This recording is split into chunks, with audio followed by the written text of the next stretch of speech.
for it to be justified, for the kingdom to be on earth, which is the future, which comes from providence, for that to be on earth, that moral love, that moral will to be everything, you have to make the transformation as your kingdom first. Your kingdom, like we said, you are, as Heidegger talks about existentially, you are this knowing space, this knowing of being that you are. You are that. It's not just your body, it's outside of that. It's the knowing as well. This openness being, Dasein, the here yonder being, from here to yonder, for as far as you can see, you are that. That kingdom must be transformed. Holiness must be present with you for the miraculous to occur in nature, because that's what will occur someday in a future epoch, where that morality will breathe through nature.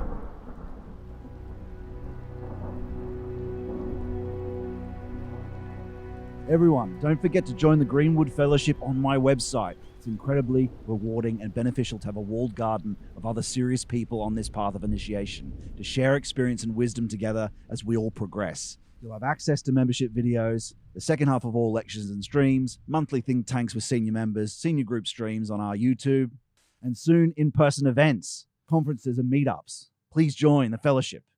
So this one's about the sacrifice of feeling. And again, you can see here in the diagram, I've got way, truth, and life, and the different petitions that are related to these three things.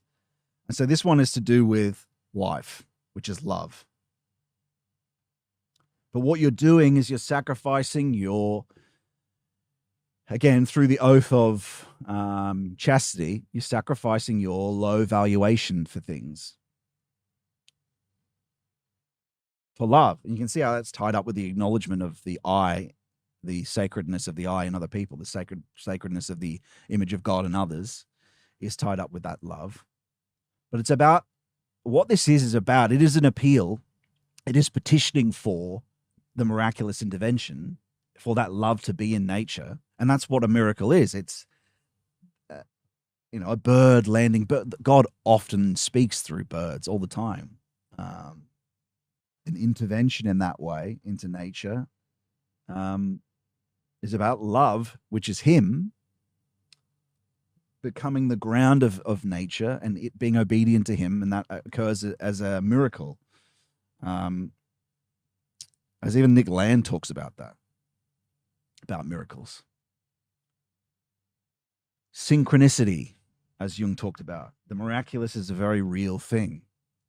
But what you're calling for, because nature itself is fallen through original sin, one day it won't be like that. But it comes through our collaboration.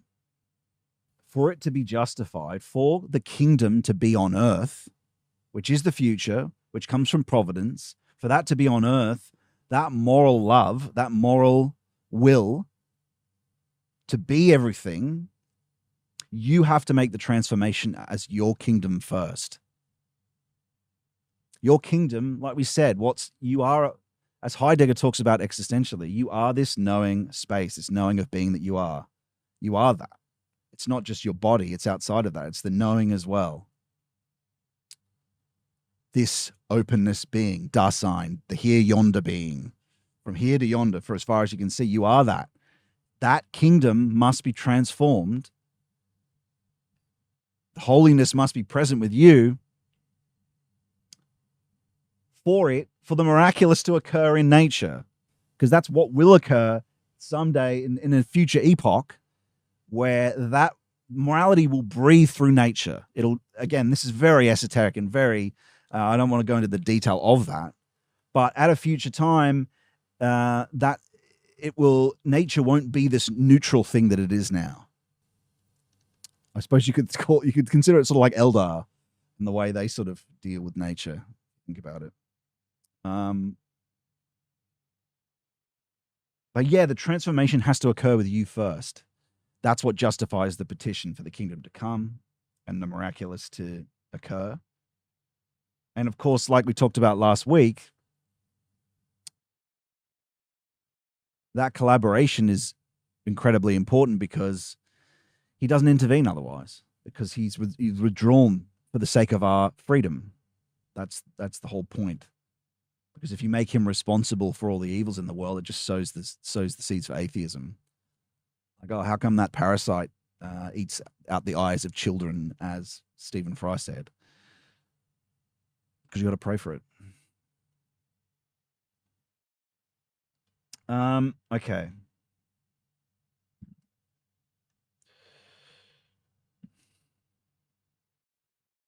So fundamentally, for this to be justified, and again, it has to be justified for this to actually occur and the prayer to occur, even though the prayer on its own, because you're praying for others, does make progress in all these areas, you have to live for this future to justify it.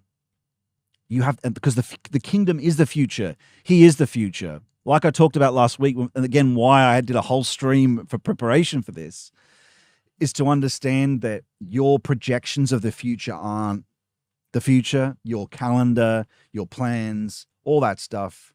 Existentially, there is no future that's really available past that, is there? But there actually is.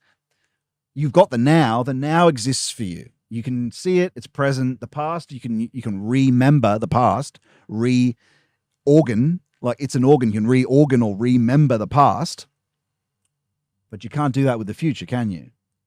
Or can you? Or can you? Yes, it's something that's available. That is God.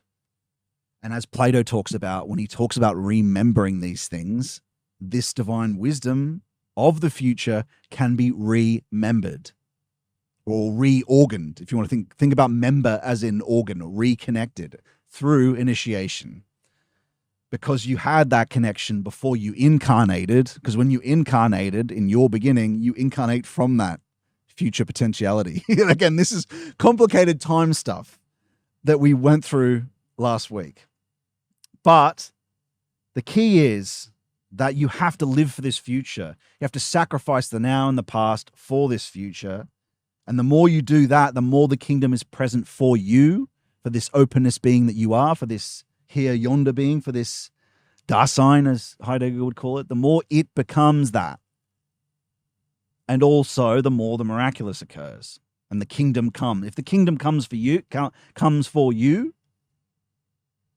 as a fact of experience, and it does do, if you do this, then it will also, in the miraculous, in the shared space that where the others are, using Heideggerian terms, the others. But I think that's about it for that petition. But it's about the chastity oath. Like we've talked about again many times, you do that also through obeying the 10 Commandments in terms of imagination. Don't participate in the images that are in breach of that, in sin. Don't look at things that are in sin, and also practice exact symbolism. That's part of chastity, the chastity oath. And your surrender, and what happens through that process, how do you surrender feeling? Well, as I've talked about in previous videos, a transvaluation occurs within you, within your, again, using esoteric terms, you could say your, just your unconscious, let's say, etheric body or astral body you could use, but the unconscious occurs where what you previously valued is disvalued or obliterated. Because sin changes what you need. When you sin, you won't recognize the world transforming under you into hell world. It'll be a slow drift that you won't even notice. And deep in the unconscious, your needs will be transformed into desiring of like a drift, I better not say the words. You know what I mean? Online, porn, whatever it might be, and all sorts of disgusting. Your sin actually drives that and changes the need. But you can go in the other direction too, through forgiveness, through chastity, through poverty, through, again, and the practices related to that, through obedience, the needs transform and transvaluate in the opposite direction. That's the sacrifice of that. And the unconscious and the deep healing occurs, and his holiness can be present then because you're not dirty. You know, that Seraphim Rose, that monk, that great American monk, wasn't wrong when he was saying that your sin's like a skunk that stops the Lord and his angels being present. But also you have to resist the temptations too. It's after the temptations, as we saw with Christ, the angels visit him after he passes the temptations. But yeah, that's that petition. And you can see how it's related to way, truth, life. But you have to live in the future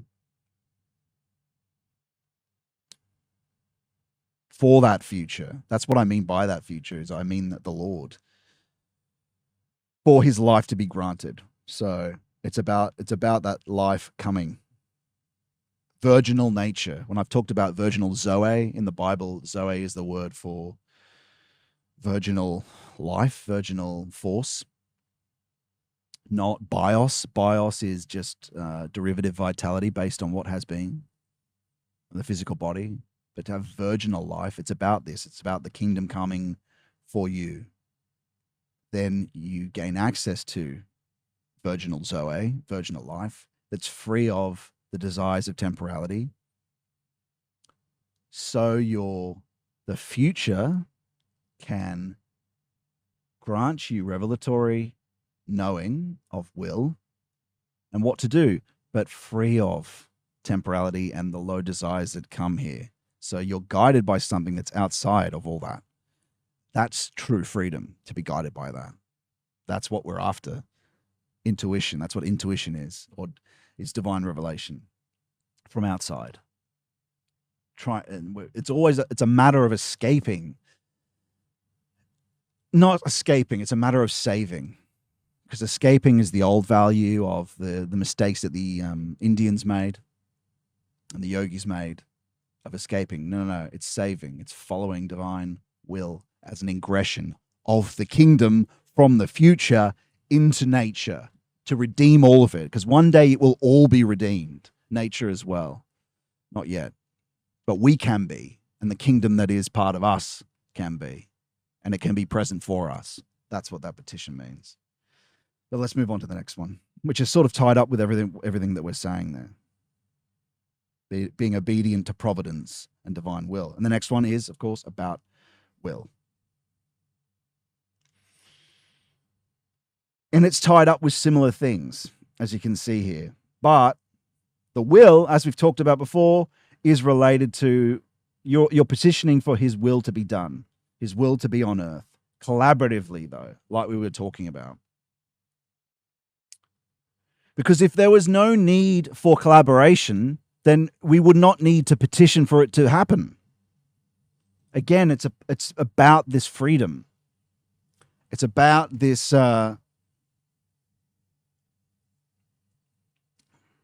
or else we'd just be an organ of his, not loved sons, loved children that he wants to come back to him. We'd just be what Satan wants, Araman wants us to be, which is just his technical extension, which is the other kingdom that we're constantly having attack us now. And you see this technologically, the other kingdom, the serpent's kingdom, the kingdom of power, as wants you to be just a member, organ of the economy that just is provoked into everything. That's not what God wants for you. He wants free collaboration. And the ultimate freedom is this union with his will. Because it's from outside. Because it's not a provoking from the past, from your heredity, from all these things. It's part of a divine plan that you meet in freedom. And he never overtakes your consciousness. He never destroys it like happens with yogis. He doesn't obliterate the person. He's like a surgical knife. He's the narrow way. He's the eye of the needle in his slow healing of you and your sins. So you can be that letter in his word of the ultimate thing that you could be, the ultimate life. He came to give you life abundantly. That's what doing his will means. It doesn't mean you're obliterated. It's a free collaboration. There's no greater freedom than that. Again, because it's outside time, because it's from the future, and it's not wrapped up in the provokings of the environment. And so all this seeking for freedom that we have all this lobbying of the democracies of the, outside of proper hierarchy, is the wrong kind of freedom. Freedom, why is it the ultimate freedom? Because he knows what's best for you, because he grants you miraculously, if you go through this process, miraculously, you're granted, as we'll see in the next petition, or the petitions coming up, the daily bread is granted. If you let go of the low context of the serpent, if you're still, and it's so hard because it's in modernism, you're wrapped up in this context of the calculative. How do I get money for this? You're wrapped up in that. And it's hard to break free and make him the thing you trust, because then he takes it out of that context, because the technical system that is technology, capitalism, all of this, the economy, it's completely inframed the entire planet. There are things wrapped up in the products that you use. It's connected to a dark will, and that affects your being without you knowing. You think it's just an object. It's not an object. If it's tied up with a whole technical process, and that is invisibly there without you realizing and has effects on you. The only way to protect yourself from that, you can't just isolate yourself. You can't be a, what are they called? Those Christians, Amish. You can't be Amish because it's in the language. Language is technology. You can't escape. The only way is to have the master, the Lord, be center. He can sanctify these things and remove them from the context so they can be used, for instance, which is what the daily bread's about.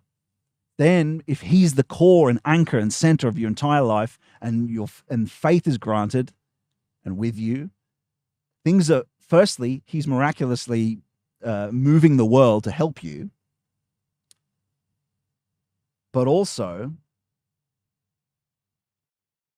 the things that you do, the object, the laptop, you're protected from these things, from the dark context that's underneath them, which we'll get to. But yes, this is the will. How do you again, we've talked about will before, how you purify the will. I think I just posted a video about that. It's about obedience to revelation as it's come down and been approved by the church. Revelation, the 10 Commandments, they have a deep esoteric meaning as well, incredibly deep. It's not just, for instance, one of them is the father and mother. The father and mother, honoring your father and mother is also about the tradition. Honoring the tradition is honoring the father and mother because it is your father. The knowingness being that you are, the knowing that you are, you're not just biological, you're also spiritual, you're also mind, you're also all these things. And so that is, you honor the tradition that came before. Hermeticism is the closest thing to, likes the most traditional types of Christianity, like orthodoxy, all the most traditional things. Christian hermeticist is a traditionalist. It has its is most in common with the raw experience of people that aren't tied up with metaphysics and intellectualism. It has its most in common with that. In terms of the end experience you end up with, is with a raw, like early Christianity, right? In terms of what they experienced, that's what they have more in common with a Christian hermeticist, even though it still deals with thinking and thought, but it achieves that raw collaboration with God. But I'm sort of digressing a bit here. But what is it? It's an aspiration. What are we saying when we're saying your will be done? Your will is the heart of hearts of my will, which languishes after your will, which is the way that my will seeks. Because will is way. The way that my will seeks.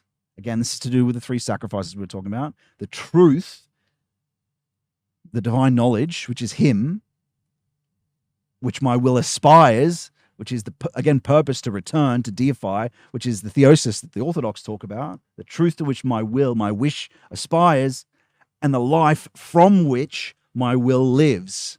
So this is like this is an organism here that's tied up with the way, truth, and life. So you're making those 3 sacrifices to become the way, truth, and life, you see.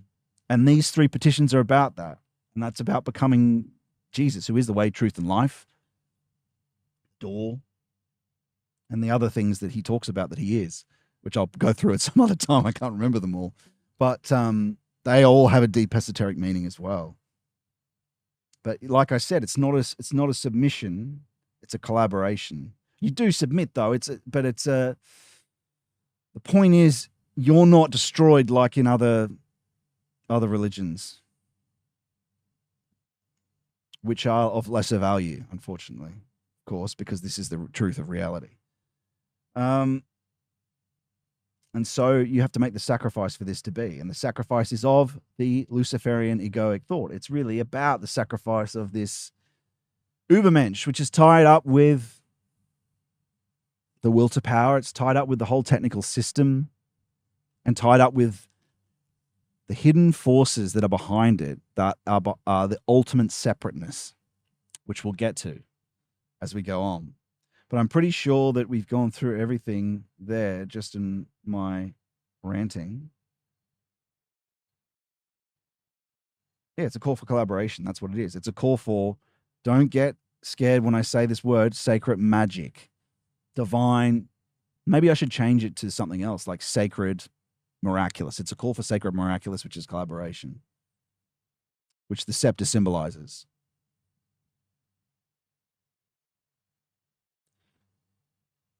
But this is a great point here, is that to truly pronounce the petitions of the Lord's Prayer, one has to have understood that our will is only truly free in union with that of God, that God acts on the earth only through our free will, freely united with his. Miracles are not proofs of divine omnipotence, but rather of the omnipotence of the alliance of divine will and human will. Of course, he is omnipotent, but he doesn't intervene for a reason unless we ask him to. Prayer matters, ultimately. So a big thank you to all our members, contributors, producers, who you see here in this plaque of honor. Without your financial help, this fellowship wouldn't be possible at all.